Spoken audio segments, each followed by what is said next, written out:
Hi, this is Rabbi Mark Cooper of Oheb Shalom Congregation in South Orange. And I want you to look at this mezuzah right here. And I'm sure all of us have one in our home. And I want you to notice that it's on an angle. And that's the correct way to put a mezuzah up, in the upper third of the doorway, but on an angle.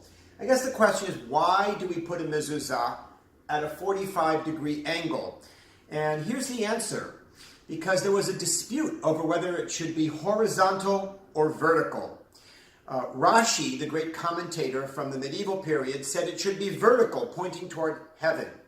His grandson, Rabbeinu Tam, said it should be horizontal, so that you could read the words through the opening in the case. So how did it come to be on a slant or tilted? Because they compromised. Because Jewish tradition, Jewish practice found a way to compromise so that everyone has a little bit of what they want. I want you to take a look at this pair of tefillin also, which some of you are familiar with seeing.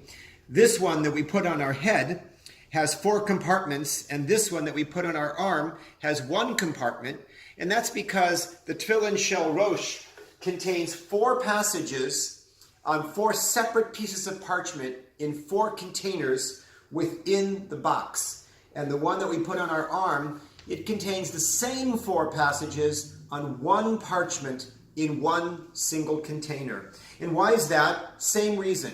Because the Talmudic rabbis couldn't decide whether the tefillin should have 4 compartments or 1 compartment, so they compromised. We value compromise. We value building consensus in our tradition. These are necessary human qualities to ensure a civil and productive society. But Parshat Vayeshev teaches us that compromise does have its limits. This parsha is the beginning of the Joseph narrative. The brothers want to kill Joseph because he flaunts that he is their father's favorite son. In chapter 37, we read this verse. Judah said to his brothers, "What profit is there in killing our brother and covering up his blood? Instead, let's sell him into slavery to that caravan of Ishmaelites coming." Well, Rashi says about this verse that Judah did not do this correctly. He could have urged his brothers to set Joseph free, and they would have listened to him. And the Talmud in Tractate Masechet Sanhedrin castigates Judah for suggesting that money should be a consideration in determining Joseph's fate.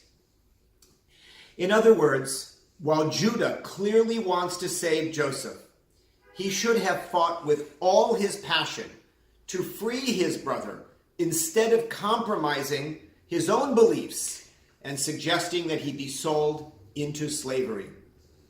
So the parasha, among its many rich ideas and themes, invites us to consider what the limits of compromise might be.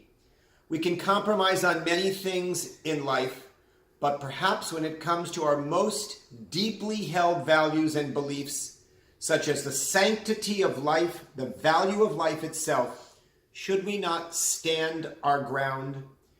As we read Parashat Vayeshev this week, ask yourself what in life you are willing to compromise about and what you simply can't and won't ever give in on. Shabbat Shalom.